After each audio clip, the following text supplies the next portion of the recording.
Assalamualaikum warahmatullahi wabarakatuh. Perkenalkan, nama saya Elsa Palupidia Pramesti dari kelas 12 MIPA 2. Di sini saya akan menjelaskan tentang masa Republik Indonesia Serikat.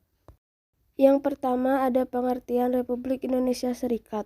Republik Indonesia Serikat atau disingkat sebagai RIS adalah sebuah negara republik parlementer federal di Asia Tenggara yang pernah berdiri antara tanggal 27 Desember 1949 hingga 17 Agustus 1950. Republik Indonesia Serikat terbentuk setelah Belanda secara resmi menyerah kedaulatan Hindia Belanda tanpa Nugini Belanda. Pada tanggal 27 Desember 1949, negara ini merupakan perserikatan antara negara Indonesia dan negara-negara yang dibentuk Belanda di Nusantara dari tahun 1946 hingga 1949. Federasi RIS lahir sebagai hasil kesepakatan hingga pihak dalam konferensi meja bundar, yakni Republik Indonesia, Majelis Permusyawaratan Federal atau BFO Belanda. Kesepakatan tersebut disaksikan juga oleh United National Commission for Indonesia atau UNCI sebagai perwakilan PBB. Yang kedua ada ideologi RIS. Pertama, bentuk pemerintahan republik. Kedua, sistem pemerintahan parlementer. Ketiga, parlementaris terdiri dari dua badan yaitu Senat dan DPR. Yang ketiga ada kondisi politik RIS. Pemberontakan yang didasari konflik ideologi. Pemberontakan jenis ini bertujuan untuk mengganti ideologi Pancasila menjadi ideologi tertentu.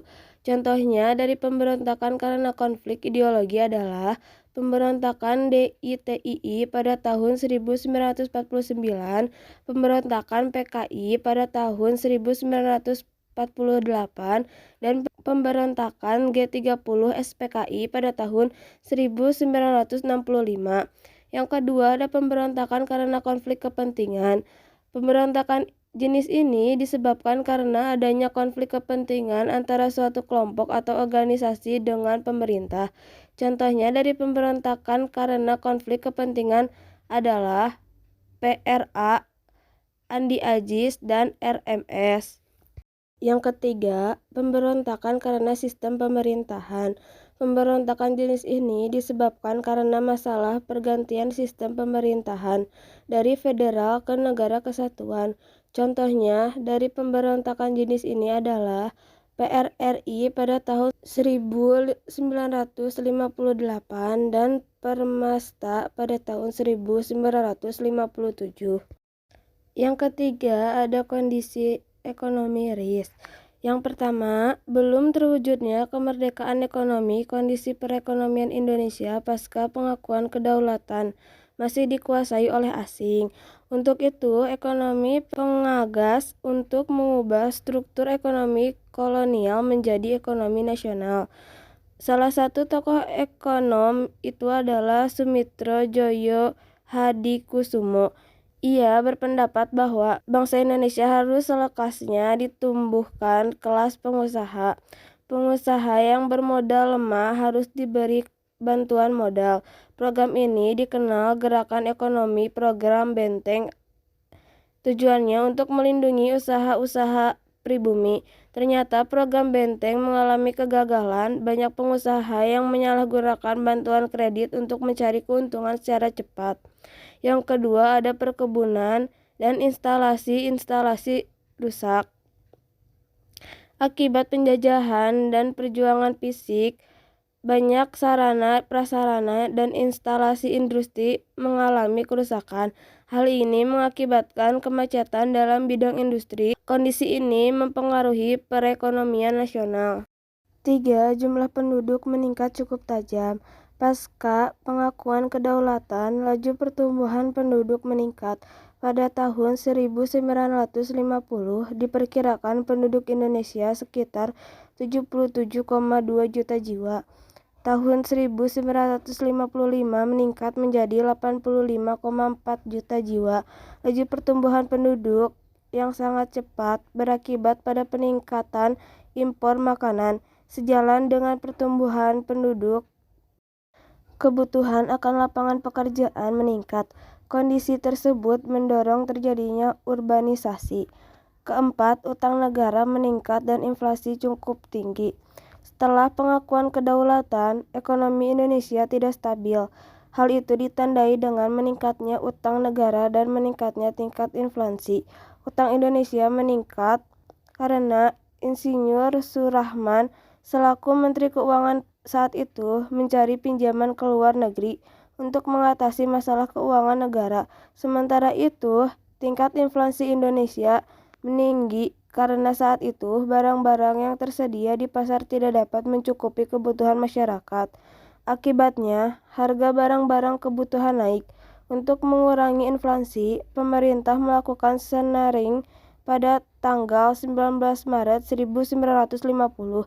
Sanering adalah kebijakan pemotongan uang yang bernilai 5 perak ke atas berlaku setengahnya. Kelima, defisit dalam perdagangan internasional. Perdagangan internasional Indonesia menurun. Hal ini disebabkan Indonesia belum memiliki barang-barang ekspor selain hasil perkebunan, padahal sarana dan produktivitas perkebunan telah merosot akibat berbagai kerusakan.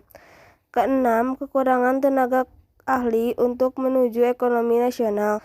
Pada awal pengakuan kedaulatan, perusahaan-perusahaan yang masih merupakan milik Belanda, demikian juga tenaga ahlinya. Tenaga ahli masih dari Belanda, sedang tenaga Indonesia hanya tenaga kasar. Oleh karena itu, Mr. Iskak melakukan kebijakan Indonesiasi. Kebijakan ini mendorong tumbuh dan berkembangnya pengusaha swasta nasional. Langkahnya dengan mewajibkan perusahaan asing memberikan latihan kepada tenaga bangsa Indonesia. Ketujuh, rendahnya penanaman modal asing. Akibat konflik Irian Barat, kondisi politik tidak stabil. Bangsa Indonesia banyak melakukan nasionalisasi perusahaan-perusahaan milik Belanda. Sebagai dampak nasionalisasi, investasi asing mulai berkurang. Investor asing tidak berminat menanamkan modalnya di Indonesia. Yang kelima, sosial budaya risk. Yang pertama ada keadaan sosial risk. Pada bidang sosial ini yang dibahas adalah mengenai status pegawaian para pegawai-pegawai yang berkewarganegaraan Belanda yang bekerja di Indonesia. Pihak Indonesia dan Belanda pun berunding untuk mencapai kesepakatan mengenai permasalahan ini. Pemerintah RIS menerima semua pegawai sipil pemerintah Belanda. Pemerintahan RIS akan menjamin tiap-tiap pegawai pemerintah yang berkebangsaan Belanda yang bekerja di Indonesia akan keselamatan dan hayat hidupnya ditanggung oleh pemerintah RIS selama para pegawai berkebangsaan Belanda tersebut masih menginginkan untuk bekerja di Indonesia tanpa adanya paksaan, dan jika berhenti itu atas kehendaknya sendiri. Yang kedua ada keadaan budaya risk. Pemerintah Indonesia dan Belanda bersedia membuat kesepakatan dalam bidang kebudayaan. Seperti dalam bidang pendidikan, Indonesia dan Belanda bersepakat untuk saling memberikan pengajaran dan pengetahuan untuk kemajuan masing-masing.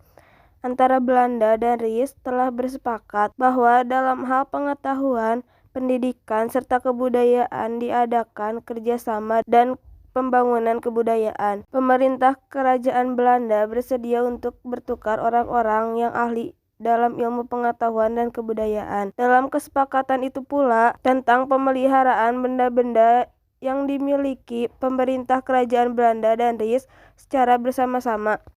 Yang terakhir ada pertahanan dan keamanan. Dalam sebuah negara, militer adalah faktor terpenting dalam menjaga kedaulatan dan keutuhan negara. RIS mempunyai angkatan perang yang disebut juga APRIS, yang anggotanya berisikan warga negara Indonesia, bekas tentara, KNIL, dan TNI yang umumnya tentara RI. Sekian dari saya, mohon maaf apabila ada salah-salah kata atau pengucapan. Wassalamualaikum warahmatullahi wabarakatuh.